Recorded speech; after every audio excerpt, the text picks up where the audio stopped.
আসসালামু আলাইকুম। আমাদের সরিষা কাটার আজকে প্রায় 5 থেকে 6 দিন হচ্ছে। কাটার পরে এইভাবে রোদে শুকানো দেওয়া হয়েছে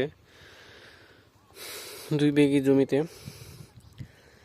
আর সরিষাগুলো একবার করে উল্টে দেওয়া হয়েছে যেন দুই পাশই ভালোভাবে শুকায়। এটা গত পরশু দিন আমি করছি, মোটামুটি শুকাই গেছে এই পাশ এবং দুই পাশই শুকাই গেছে।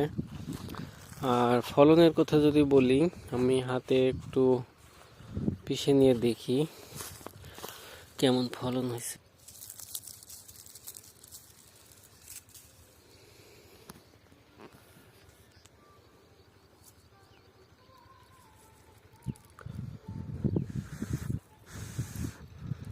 মাশাআল্লাহ, খুব ভালো দানা হয়েছে। সয়াবিন খেতে খেতে জীবনটা একদম অতিষ্ঠ করে ফেলছি।